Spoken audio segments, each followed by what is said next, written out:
Department of History, Politics, and Global Studies, the Department of Religion and Philosophy here at Lebanon Valley College. The Quinnipiac Watershed Association is co-sponsoring, as is the Quinnipiac Creek Garbage Museum, along with Lebanon Pipeline Awareness and concerned citizens of Lebanon County. So we have lots of folks who are co-sponsoring this event, and we're thrilled to see you all here.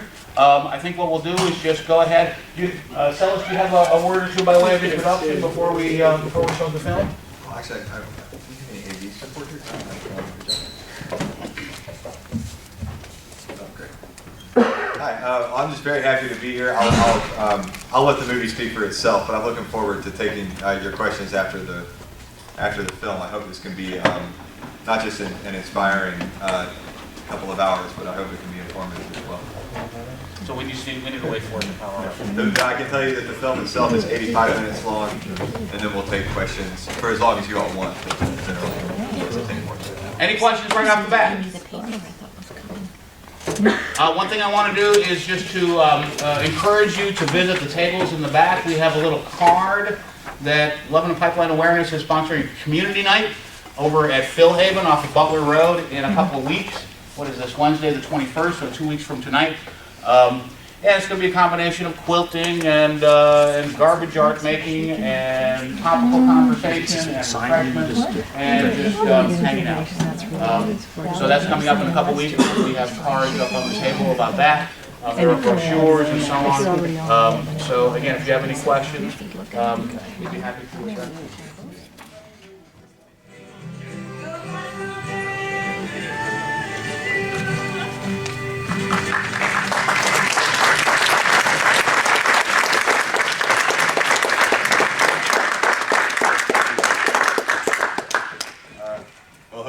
Enjoyed that, and I hope you have plenty of questions. I'm obviously happy to answer anything about natural gas liquids, pipelines, the Bluegrass Pipelines, the making of the film, etc. But of course, we also have plenty of activists here in the audience who have been working on your own local pipeline issues, and I'm sure Mike or others would be happy to address more local or regional concerns that you might have. Before I take any questions, I'd like to thank Mike Schroeder for bringing me to the campus here today, and also thank Jane Popko for being the first person in this area to find the movie. I think she was ordering DVDs before the movie was even finished. So, thank you, Jane, for catching on early on. So, anybody got any questions? It's a great opportunity for an open-ended dialogue about these issues, because just to kind of maybe just a brief sort of coda to the film is that right now Lebanon County and Lancaster County are sort of in the crosshairs of the pipeline revolution in consequence of the fracking in the north and in the west. We have the north-south Atlantic Sunrise project, which is projected to be the diameter of this table here, 42 inches in diameter, 1,480 pounds per square inch. That is projected to carry natural gas. The other pipeline that is heading east-west is a repurposed pipeline that used to carry gasoline from the Philadelphia area to points west out by Pittsburgh. The flow has been reversed and has been repurposed to carry liquefied natural gas products.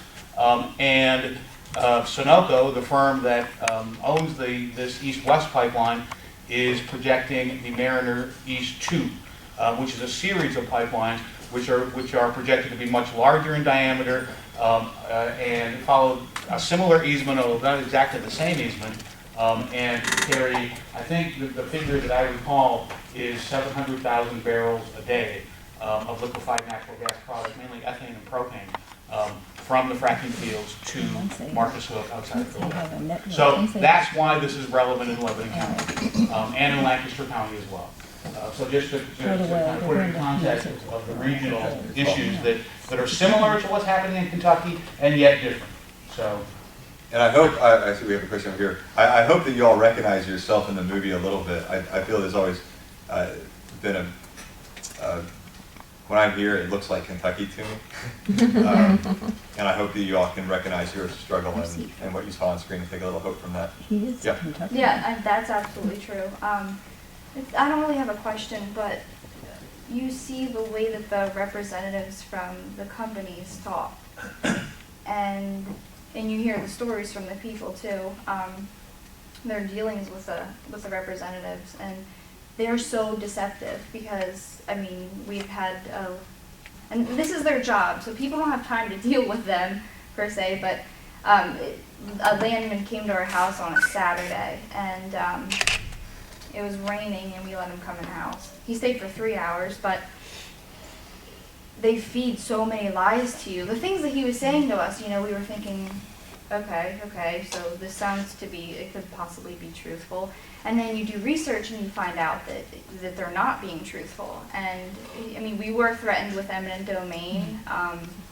Our neighbors were as well.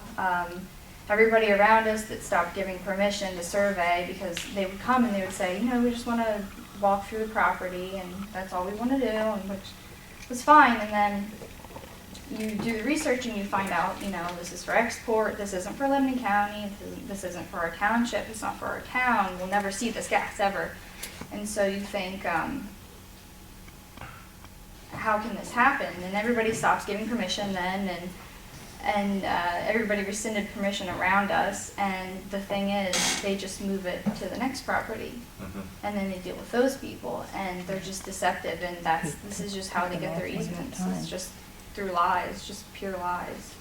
And it is sad to see. I mean, well, a lot of the deception that's in the movie, I think, is even a little more subtle than that, where they were saying, they would often say things that were technically true, but that were clearly intended to mislead people. right, yeah. So when folks asked, will you commit to hiring Kentuckians, for example, the answer that was always given time and time again was, well, when we hire the contractors that will build the pipeline, we'll just include language in those contracts to specify our desire for them to hire local labor whenever possible, which means, nothing at all. There's no Our landman was from Arkansas, right. So the man that we did deal with. It was always sad to see all the labor folks kind of cheer at that answer like they had been told what they wanted to hear. Yeah, and I also we have a cabin up in Potter County. We have a well pad just off of our property, and when they first started searching for the gas, I mean, they would come walking over the mountains, and there would be helicopters, and we would see lots of people, and they said, you know, this is going to be a great jobs producer. And there's, just on our road, there's about 4 well pads, and then there's a huge compressor station, and I don't even know what everything else is down the road. We go up to our cabin quite often, and we never see anyone. I still have never seen anyone in the 5 years that it got developed. So, right. where are the jobs? As a general rule, most of the jobs obviously are temporary construction jobs. Right, yeah. And they hire some people to monitor the route. But, oh gosh, I just had a train of thought and I lost it. Yeah, so that they did say that, you know, well, this will bring local jobs to Lebanon County, and it's just completely deceptive. Right. I take it none of the landowners there had pipelines on their property at the time, correct? There were Not no natural gas right-of-way. liquids pipeline. That was one of the ways that, that's a good example of the land agents saying things that were technically true, but still kind of misleading folks. Because when a lot of folks were being introduced to this particular pipeline, they were told, oh, you know, we're bringing in a natural gas liquids pipeline, blah, blah, blah, blah, blah, blah, blah. And they were kind of, I think, capitalizing on the public's lack of understanding of what a natural gas liquids pipeline is. So lots of folks who did have natural gas pipelines running along thought that it would just be another one of those. So some of them did. Some of them they did already reused have. the pipeline. Huh? Some of them, they were going to reuse the pipeline. That was Okay, already so there. as far as the repurposing of Bluegrass goes, they were looking at a route from up in Pennsylvania down to the Gulf Coast, and most of that route would have been repurposed except for the actual path that went through Kentucky, which is why they called it the Bluegrass Pipeline and why they focused all of their PR efforts Because there. it sounded like there weren't any right-of-ways at all there. Oh, you mean existing? Right. No, they were doing Right. more or less a completely new build. The problem here is that, like, we have a pipeline in the backyard and they want to repurpose it. So Right. it's like, you know, they have the right-of-way already. It's just, To a point. So it depends on what they want to repurpose it to carry. So as a general rule, natural gas pipelines are subject to eminent domain or condemnation because they ostensibly serve a public purpose. you know, to the extent that folks can, a state or a region or a city can hook into the natural gas pipelines to use the natural gas that comes through them. With a lot of the other products that are, when pipelines get repurposed to carry other products, many of those products, like natural gas liquids, are not subject to condemnation or eminent domain. And so any portions of the original natural gas pipeline that were condemned in the first place, those easements can't necessarily be switched over to carry something that doesn't serve a public purpose. Does that make any sense? Except they want to put in a new pipe. You know, it's not just repurposing the Right. present pipe. A lot of that ties into the language in the easements. So whenever possible, when the land agent sign easements with folks, and this is why it's important if folks are signing easements with the company, that they get a lawyer to go over the documents with them to at least narrow the scope as much as possible. Because otherwise, if the companies get their way, they'll have folks sign, essentially just sign their souls away. You sign an easement that just gives them the perpetual right to put whatever they want, you know, through that space.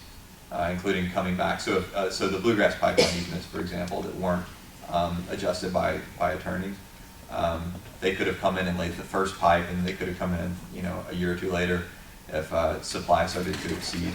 If demand started to exceed supply, they could have come in a year or two later and just laid in another pipe without anybody's permission. But these easements are complicated, you know, They are. because, you know, some of them are perpetual or whatever. Right. But there's only a certain distance, and some of these pipes are being laid very deep in the ground. Yeah. And like, we're trying to decide, is that part of the easement? That Oh, the depth. amount? Right. Is that added to the easement? And, you know, it is really very, without a lawyer, I don't see how you can fight it if you already have a pipeline on your property. Right, and we had, in Kentucky, we were very lucky to have Tom Fitzgerald featured in the movie, who was giving lots of folks pro bono legal advice. But there was also, and this wasn't portrayed in the movie, there was too much I had to cut out just to keep the story streamlined. But there were whole packs of lawyers that descended on our area when all this was going down that didn't really have a position one way or the other. They were just kind of, you know, jumping in so they could try to get some paychecks for helping landowners negotiate their easements. You know, kind of like ambulance chasing. Yeah. What is the status of Sunoco's efforts to have themselves reclassified as a public utility, which I guess circumvents a lot of the safeguards that are in place? That's a good question. I'm afraid I'm not sure what the update on Sunoco is, but somebody I think I can answer at least that part of it. My understanding is that Sunoco has withdrawn their request to be designated as a public utility through the PUC. Is that, Ann, what is your understanding? I wish our resident Sunoco expert was here tonight, but she's not. Yes, I think that is where it stood with the last case that they put through. It's very complex and confusing, and I think that's the way they want it to be. Because That's Just some rules ruling in Sunoco Carlisle does it, that upheld their right, that was for designation as a public utility? right, but they had filed with the in the courts with against PUC. I'm not exactly sure what court that was in, and that is what they withdrew for the overall decision for the state. That decision that was made was for a property owner, because Sunoco has filed eminent domain against properties in our county and along the pipeline. And so I believe one court ruled in favor of the landowners that they didn't have eminent domain, but now this court has ruled the other way, so that makes it sort of interesting. And I don't know, do either... So the short answer is, it is still being contested, right? And this is an ongoing judicial process, and it's pretty likely it'll end up in the Pennsylvania Supreme Court. Whether, you know, the exact eminent domain right, what exactly is the legal status of this east-west Sunoco pipeline? So it's still up in the air, it's still being contested. Question here, and then in the back. So I'm a little confused about the legal aspects. So this was a state law that they were trying to pass for Right. So that's because it wasn't natural gas? Yeah, the legislation was, One word for- I'm oversimplifying, but the legislation was effectively to pass a state law to clarify that natural gas liquids, or NGLs, which are very distinct from natural gas or from liquefied natural gas, to clarify that NGLs do not serve a public purpose and are therefore not subject to eminent And domain. here, the state would not have that oversight. It's federal because it's natural gas. Is that, I mean, we could, Well, that's, not that we could pass a law through our legislator, but we couldn't pass a law through the state that would be anti-eminent domain. That's not even a possibility. I can't speak to Pennsylvania's legal structure exactly, but the eminent domain proceedings that have been filed in the state, I assume they're being, because no companies can't claim eminent domain. You know, the eminent domain can only be applied by the government. So that, you know, companies that claim to have the power of eminent domain, what they're really saying is, we believe that the government will intercede on our behalf because they're property. So the question is, the properties, the eminent domain cases that have been filed in Pennsylvania, are being No. filed by the state? No, they were filed by Sunoco. They're filed by Sunoco. By Sunoco, yes. Is that an intrastate? Because they're pipeline? saying they're a public utility. Because they're, Because- yes. Oh, right. See, it goes under the public utility Yeah, status. Sure. So that would, if they are considered a public utility, then they would be That's the contention. right considered a. now. Right, and that is, yeah, that's the final ruling they don't have. And this is under FERC, who gives them the power when they approve the project. Right. And FERC, the Federal Energy Regulatory Commission, in the case of NGLs, they don't even regulate. NGLs fall into a kind of black hole where they're not even regulated on the scale that natural gas is regulated. You had a question in the back? It wasn't necessarily a question, I just wanted to let you know that I did go to courthouses in Dauphin and Cumberland counties. And Sunoco has filed about 28 declarations of taking, claiming eminent domain. In Cumberland County, they're going to the same judge, Judge Guido, who is the senior judge now and insists on getting all his cases, and he was the one that ruled that Sunoco had eminent domain. And it was in Washington County that, in the western part of the state, that said no, not eminent domain. So there's 14 cases in Cumberland County right now, and if they all go to Guido, we can be pretty sure they're all going to have eminent domain. But my suggestion is appeal, because it's going to take a good while, and Guido's up in a year. His term ends in 2017. So, you know, who knows what's going to happen, but it's pretty discouraging. Yeah. The eminent domain issue across the board, in all circumstances, was really complicated a number of years ago by a well-known case in, I believe it was in New York State, where that basically ruled that a shopping center had the right to claim eminent domain to tear down homes, to build a large shopping center, not because it would provide any services or anything like that, but effectively because it would raise the tax base of that area. So the premise was that this big for-profit shopping center would be worth more than the low-income homes that were there, and would therefore provide more tax revenue. And it was therefore in the public's best interest to condemn the private homes and allow this private company to come in and build a retail business instead. And that was a federal decision, that was a Supreme Court decision that really kind of opened the floodgates for a lot of excuses to use eminent domain. But we do have a principle of law that effectively says that so you've got the federal government and you've got state governments and you've got local jurisdictions, and down the line you can always pass, as a general rule, you can always pass laws that are more restrictive than what comes down from the top that aren't less restrictive. So if, for example, if the feds say that widgets are illegal, in Pennsylvania, you can't have a state law that says, well, no, we're going to legalize widgets. That doesn't stand up legally in federal terms. But if the feds say widgets are illegal in Pennsylvania, are legal in Pennsylvania, then Pennsylvania can say, well, we would prefer they be illegal. We're going to pass more restrictive measures. Does that make any sense? So it's not easy, and it's certainly not politically easy, but from a legal standpoint, to my understanding, and I'm certainly not a lawyer, but there shouldn't be, from a legal standpoint, any reason, any technical reason that you shouldn't be able to prevail on new eminent domain policies or legislation. And in some cases, we were even finding that on the county level, that zoning codes, that just getting changes to your zoning codes can actually have a significant impact on pipeline development. So you can, specify within your zoning codes that no pipeline shall, no explosive pipeline shall be allowed within X feet of a school or a residence, or things like that. And those are standards that the pipeline companies would have to meet if your local leaders have the political will, to actually pass those standards.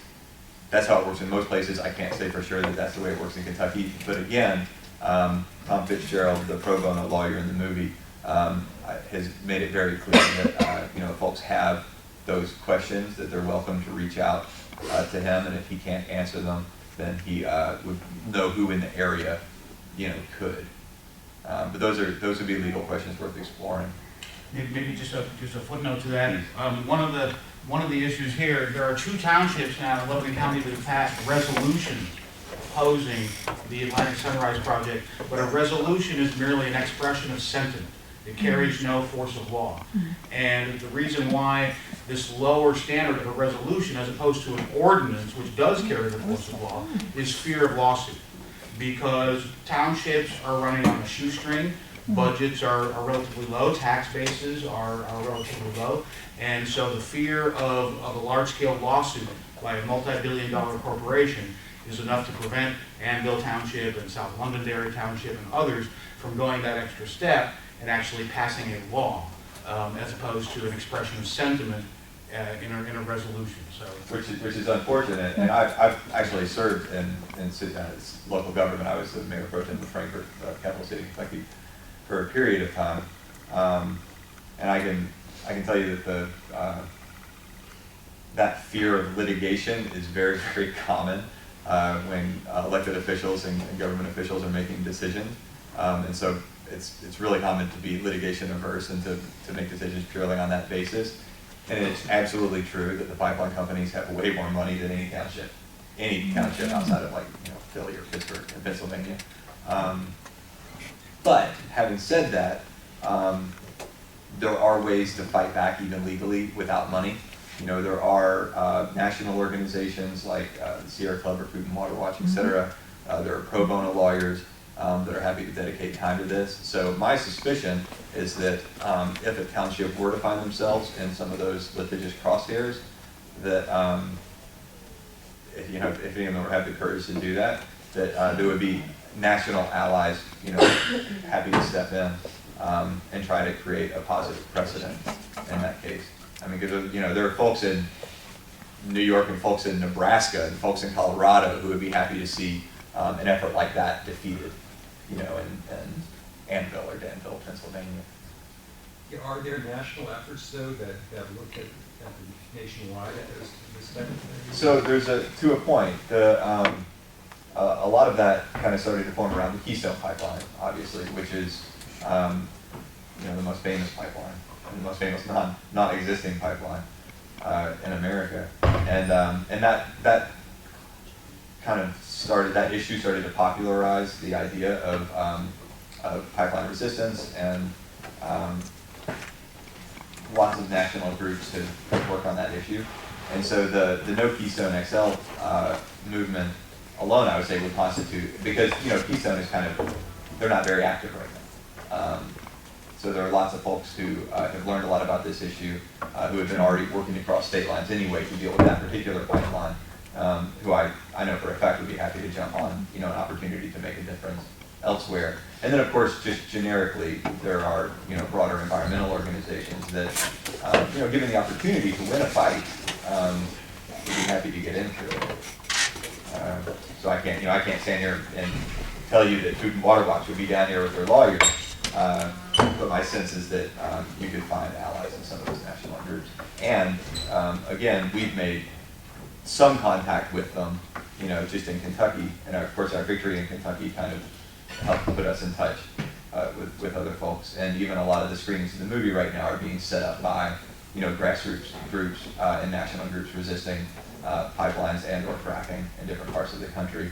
So we're already, when I say we, I mean generically, those of us who work against bluegrass and specifically on this movie are already becoming a little bit of a hub in that sense. So as much as possible, we would be really happy to, help try and make those connections if and when they're needed.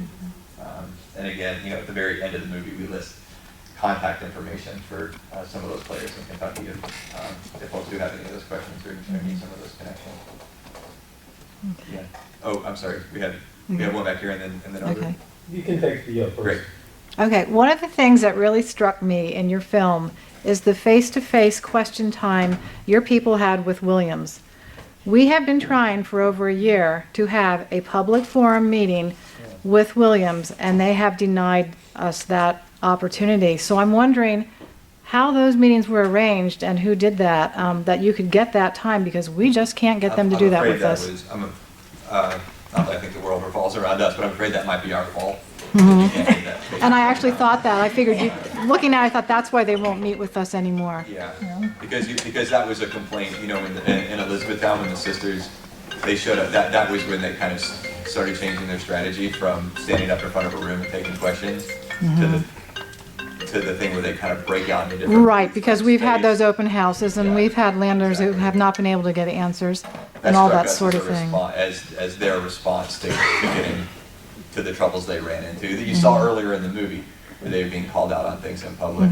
Right. So you can't make them stand up and take questions, except that there are regulatory agencies, and in some cases even government bodies, that if they make that request, like, hey, could you send a pipeline representative to our fiscal court meeting, or to our city council meeting? We have some questions for them. Those are, because of open meetings laws, those are forums that kind of inherently lend themselves to that. So if you have anybody in a position to invite them to those sorts of meetings, that's one way. That can be one way to kind of get them on the record in front of an audience. But otherwise, you're kind of limited to doing what you can, like the sisters did, and kind of hijack, some of the open houses. As creatively and effectively as you can. Right. Okay, thank you. Yeah. Yeah, I think the housing thing that you referred to in New York, but it actually took place in Connecticut a couple of years ago. And what happened with the houses that were torn down for a shopping center, and then they found out that the people that were going to build the shopping center didn't have the money. So the only result was that this nice homes were torn down, people's lives were disturbed and disrupted, and there was nothing other than empty lots where there used to be people, love, and those kinds of things. Now, can you translate for me, like, the pounds per square inch and what does, whatever the problems, like with leaks and explosions, and how does, your opinion, I don't know. Maybe one way to think about it, Jack, is what is your car tire? When you fill up your car tire, how many pounds per square inch is that? I don't have a car, I have a bike. On your bicycle, how many pounds per square inch on your bike tire? I just got the bike I had, it was filled up with air, All right. Well, most cars is 32, 34 pounds per square inch. Is that about right? Okay. And you kick that tire, and that tire is filled with air. That's 34 pounds per square inch.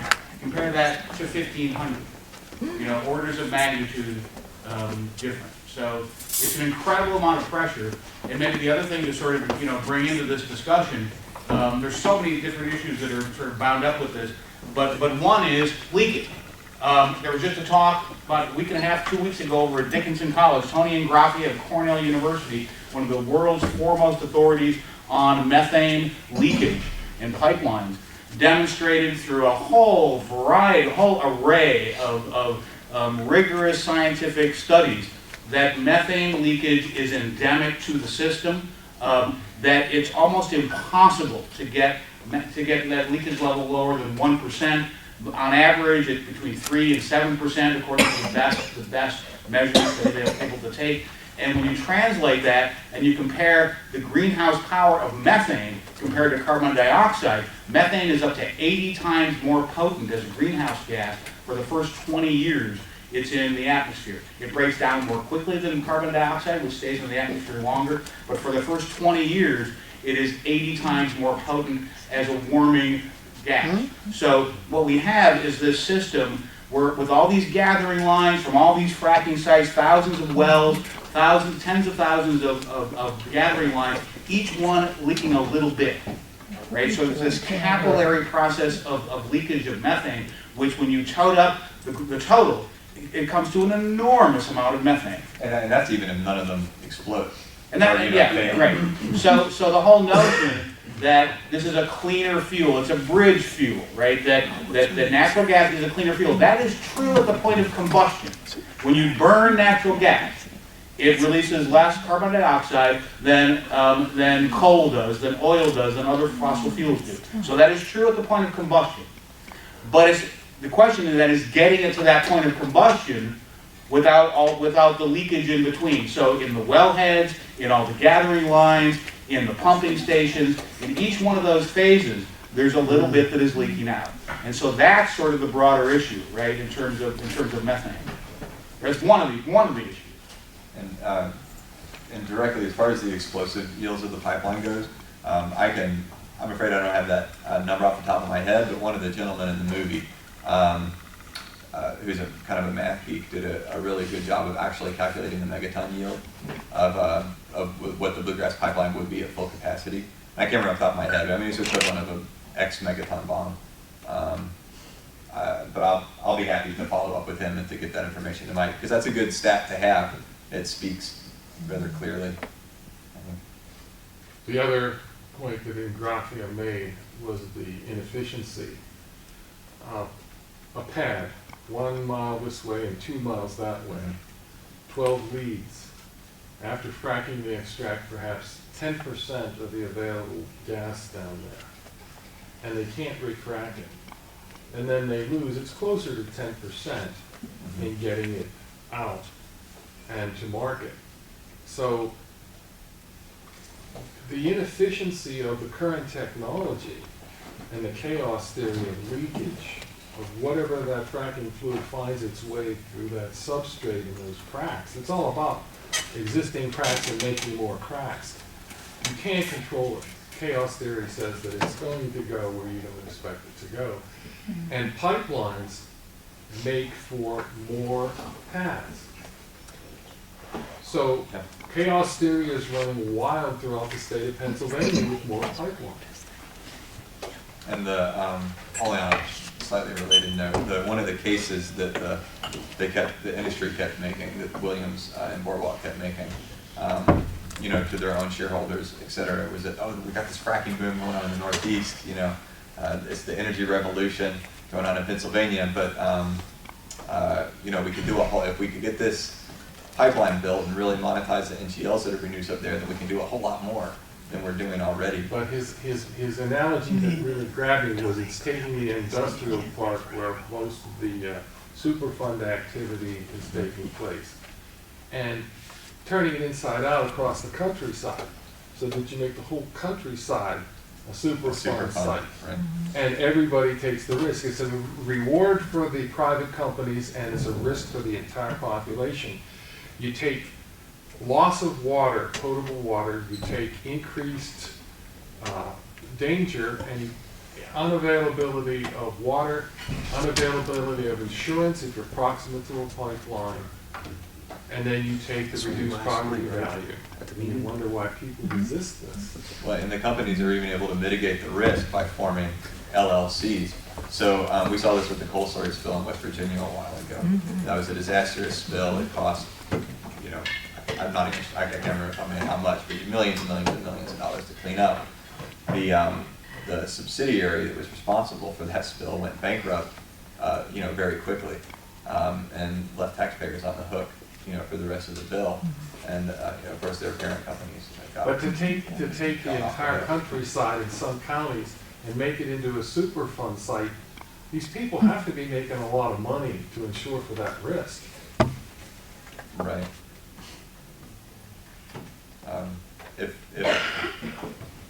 If Bluegrass Pipeline had leaked and exploded, Williams and Boardwalk would have lost their investment in that company. but they wouldn't have had to pay a dime to fix it. That would have been on us. Yeah. And has the experience with the pipeline caused Kentucky, the governor of Kentucky, to push and subsidize renewable energy to a a greater extent? No, we're not. We're fighting that fight. But boy, Kentucky is still a deep coal state, and that seems to be a prerequisite for running for state office, is kind of declaring allegiance to the coal industry. And that, we get some talk of getting credits for renewable energy or subsidies for renewable energy, or requiring public utilities, or even allowing public utilities to invest in a renewable energy portfolio. And that we make little bits of progress here and there, but of course the industry is still pushing hard on the other side of things. So the and of course, in coal, the saving grace is that coal and natural gas are kind of going at each other's throats a little bit right now. So we can occasionally find common cause with the enemy of my enemy, but more often than not, what benefits one of those industries from a regulatory standpoint benefits the other. Volkswagen diesel. Yeah. We have a question over. Just that, in the beginning, I was paying a good deal of attention at the very beginning. It was about Rendell administration when fracking first hit the public eye. And at that time, we felt, I think, at least all the readouts, all the articles that I read, indicated that this was going to be a kind of a localized thing that was going to happen along the Appalachians from West Virginia up through and so forth. And really that was the concern, and that was enough. We had to deal with, again, a new industry, with an in-depth industry in those areas. To my knowledge, I don't remember reading anything because I was fascinated with it. I was horrified but fascinated. I wanted to find out about it. There was really no indication about the other consequences that were going to occur. Again, pipelines weren't even mentioned, as I recall, anything like that. And it was upon, I feel, the government bodies and everyone to indicate what the full impact, not only on Pennsylvania, then the effect that's happening all on the neighboring states all the way down to the Gulf. This was not part of that original, and I think that was, again, we were misinformed. We were not told, not misinformed. We were not informed of the total consequence, the impact. We didn't think. And I read pretty much in depth as everything that was available. They weren't talking about pipelines coming to Schuylkill County, to Lebanon, to Lancaster County. Nothing about that. And again, our government body and so forth just left us down, and certainly, again, you receiving the consequences too of what was started up here in what we thought at that time was a somewhat localized area within those few counties, or about 10 counties, I guess, to the east of Pittsburgh and so forth. So again. It's sad that we were not informed of the consequence, the reverberations that were going to be occurring as a result. It is sad. Here in Kentucky. It's very common, of course, for folks to kind of remain uninformed about many of the dynamics, anything but the positive dynamics of a project like this, which is why when putting together a grassroots resistance to a pipeline, or to anything similar, one of the most important elements is just a heavy research element. Doing folks dedicated to doing lots and lots of homework, and not just looking at what's being reported and parsing out whether or not that's true, but trying to figure out what isn't being reported. And one good way to do that is to pay really close attention to the companies, not just their financial reports, but they give they give regular updates to industry analysts, to their shareholders, et cetera. And those, they're not technically closed-door meetings because you can access that information a lot of the time. So we were able to log on to the conference calls that Williams was having with the stock market analysts and with his own investors every quarter. And they would inevitably, those calls that we listened in on were always real fountains of information for us, because that's where they would share lots of information with their inner circles that weren't being shared with the public. So a lot of our evidence that this was that they were building a a massive export facility down in Louisiana to ship this stuff overseas, and their belief that this would really boost their export sales. That obviously that was nothing they were saying publicly. That was stuff that we had to learn from, kind of getting behind some of those, not entirely closed, but a little obfuscated doors. So that's something to work on. Yes, definitely. Yeah. This pipeline that's cutting down through our state, is that part of the Commonwealth pipeline? No. My other question is, what is actually being transported in these pipelines? Is this natural gas? North-south, it would be natural gas. East-west is natural gas liquid. Okay.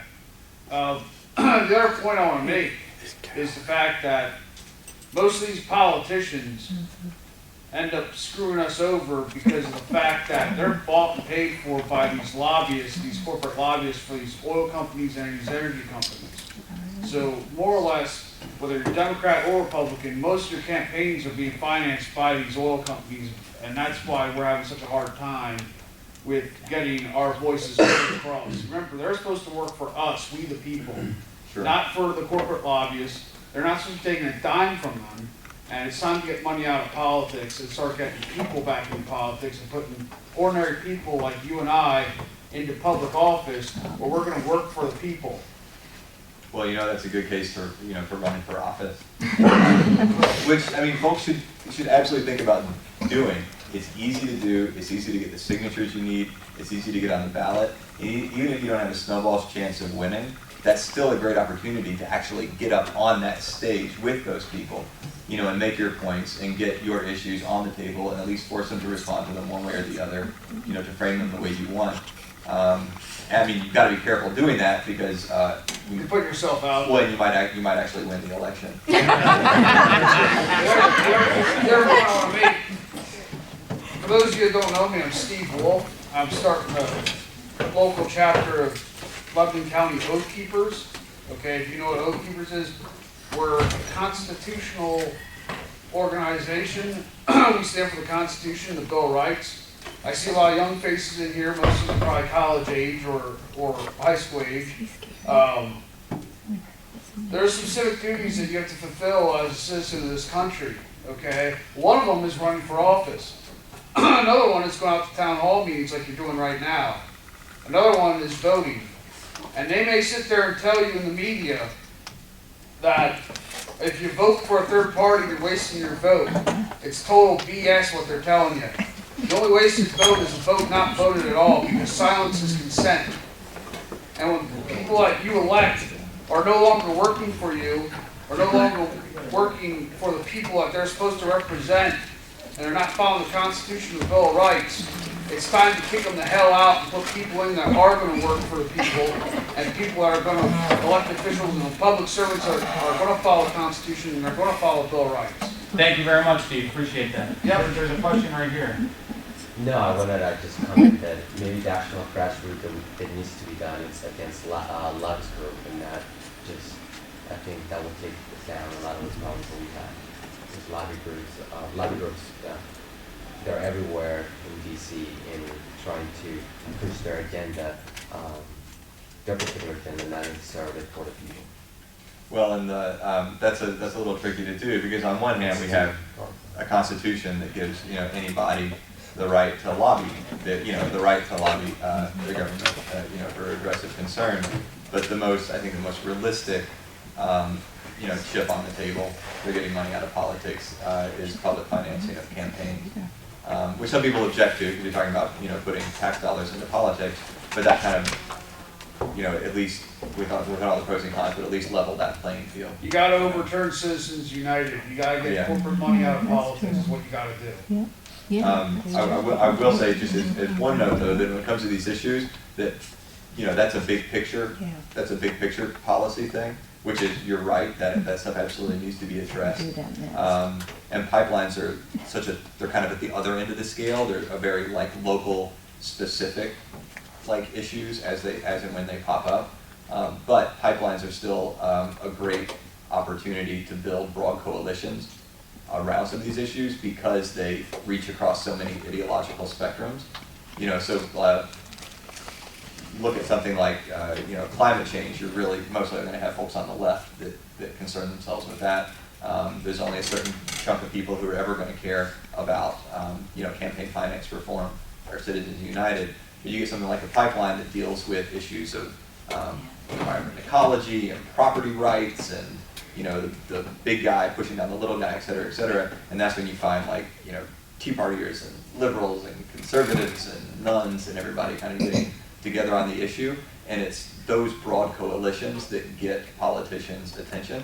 Because on one hand, politicians, kind of de facto get bought out by large money in politics, but on the other hand, they just, for the most part, use the money to get votes. They use the money to advertise and promote themselves to get more of us to vote for them. I mean, that's what they do with the money, is they spend it to convince us to like them so that we'll vote for them.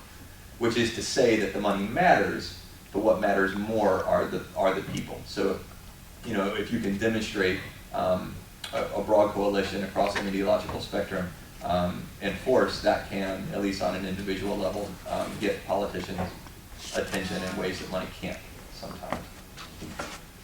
Yeah. Do you think without that explosion, the fire at the end, do you think they would have passed? No, the explosion helped a lot in a political sense, and there was another, there were actually two things that happened at once, because right around the time of the explosion, there was a sinkhole that collapsed right under the Corvette Museum in Bowling Green, Kentucky, and there were 8 classic Corvettes that just, one moment they're there, and the next moment they just got swallowed by the earth and destroyed. Yes, I do. Which was heartbreaking for some people, obviously. But that underscored the instability of that type of terrain. Because if that were to happen under a pipeline, for example, then all of a sudden you've got a major leak and explosion. And that's even the running theory behind what happened with the explosion you did see, is that was karst activity. We have a lot of. Well, the Atlantic The Sunrise terrain's River really similar, is lots of crossing a lot of limestone. karst geography. So maybe that's our best way of trying to approach this, is just that the terrain just isn't meant to have pipelines going through. Well, in fact, and we ended up sending a letter, Lebanon Pipeline Awareness sent a letter to asked Lebanon County Commissioners to send a letter to FERC regarding now it's a combination of the karst topography and the sinkhole, geology here in South Londonderry, combined with the rattling of the earth with, we can feel the earth shaking when Fort Indian Town Gap does their artillery blast. We can feel the ground shaking when Kenzie Supply, has one of their blasts to loosen the rock. We can feel the ground shaking when the trains run by. So that combination of things, combined with the karst topography, is a pretty potent adjunct. Well, and speaking of ground shaking, a lot of evidence is starting to come out showing that fracking leads to increased tectonic activity. So, like in Ohio, for example, that only relatively recently opened the state up to fracking, they used to have 1 or 2 kind of no-count minor magnitude earthquakes a year, and since they opened the state up to fracking, they're seeing over 100 a year. And granted, nobody could have seen that coming. If you poke holes all in the bedrock, it gets unstable. That was, I guess that was hard to predict for some people. But that's, and especially concerning karst terrain, because not only are leaks more, there's a greater potential for leaks and pipeline failures in karst terrain because of those problems, because of sinkholes, etc. But the consequences are also a lot greater when a pipeline leaks in this type of terrain, because as it said in the movie, that leak can travel miles and miles and miles before it's even detected or discovered because of the underground streams and waterways and cabin. Where a pipeline leaking in regular stable ground can only travel inches or feet. This stuff, in these caverns can travel exponentially further. So the karst terrain gives 2 causes for concern. Jen, you have a question? In watching the movie, I can see the amount of effort and work that the opposition group put into this was just extraordinary. How did you mobilize the community and the diverse group of citizens and interests that you talked about? How did you mobilize them to come together in support of the opposition? Great question. So a lot of it started with just good old-fashioned door-to-door. Folks when folks were concerned, they were going along to their neighbors along the pipeline route and literally going door to door like a campaign. But then early on, one of the things that we found really helpful was setting up a website that was called Stop Bluegrass Pipeline. So that then when folks did become aware of the issue, or maybe a land agent came knocking and wanted to do some homework, it was just a landing site, a landing pad on the internet that popped up, high in the Google search results. So that it was easy for people to find that hub, and that website really started to become a big hub for resistance. So lots of folks who I don't think would have tapped into it otherwise just found it. They found the group, that way. And a lot of the group was then really managed online. So there was, anybody who got in touch with the website was invited to join a listserv. And so there was just a really large email list, grew. And then, there were lots of people approaching the issue from different angles, but then, as that internet presence in the listserv grew, then the folks who were doing the stock market analysis, who were doing that homework, could chip in and say, hey, I just listened to this conference call. And, Creating a listserv, it sounds like. Yeah, well, specifically a website with a very clear name that's related to what you're fighting, so that anybody who searches, Constitution Pipeline will find that spot. Just getting that internet presence is a big deal. Facebook pages are great, and that's a good way to do it, but an actual name website is a thing. Maybe one more question, and then there'll be opportunity more informally to ask Sellus. Yeah, I'll be happy to hang out afterwards on your. And we'll have DVDs here for sale too. If anybody wants to, buy a dozen and give them to their elected officials. This will be very brief. First of all, you mentioned Sierra Club. Did they actually help you? Not on the national level, but yeah, the state chapter of the Sierra Club was really active. Were really helpful. And a lot of the local chapters were really helpful. How about the ACLU? Are they out of No, is they that didn't their get in on domain? They're not their kind of thing. I think they could have in regards to the property rights. Individual rights. Yeah, but again, the condemnation. They never actually filed condemnation in Kentucky, so it never went. I mean, they were using it as a negotiating tool. So it was just a threat that they never followed through on.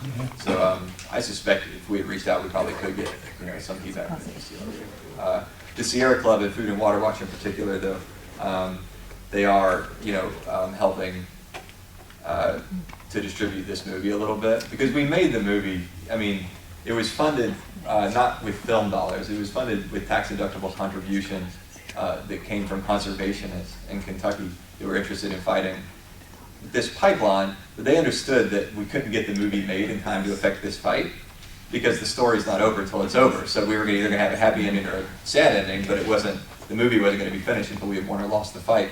But folks were still really interested in funding the movie and supporting it, particularly when it looked like we might win, because the hope is that we produced a tool that other communities can use to mobilize. And so the kind of the purpose of the movie is threefold.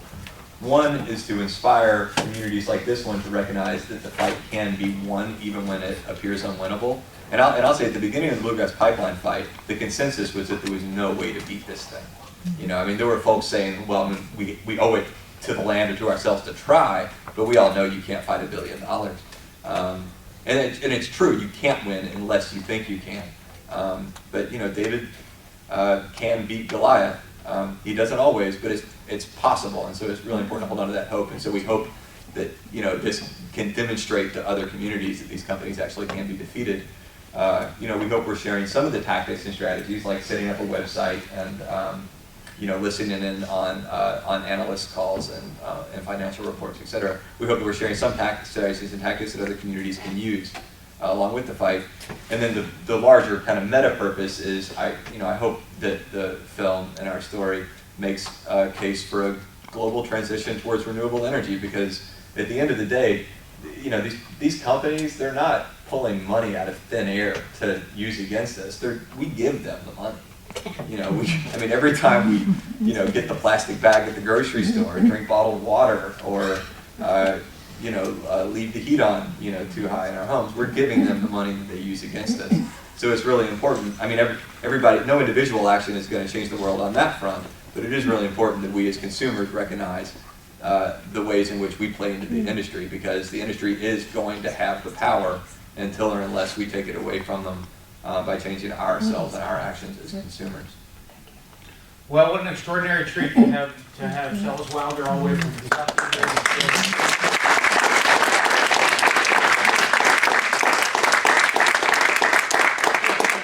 Just to conclude, I want to thank you, Sellus, for coming. We have literature up on some of the tables. We have this little card here on Community Night that Lebanon Pipeline Awareness is sponsoring in a couple weeks over at Philhaven. Sellus has some DVDs for sale here at what looks like a very reasonable price, $10 for an eco DVD case. Yeah, we printed DVDs in 2 cases, because normally DVDs come in these large plastic cases, which are unnecessarily large in plastic, and it seemed kind of hypocritical to distribute the DVDs like this. Some libraries, because we try to get these in the libraries when we can, they need them, in a plastic case that'll stack with other ones. So we priced these higher to discourage people from buying them, even though they were cheaper to make. And we encourage folks to buy the cheaper cardboard sleeves. These also hand out easier, to elected officials and neighbors. So again, thank you for coming, everybody.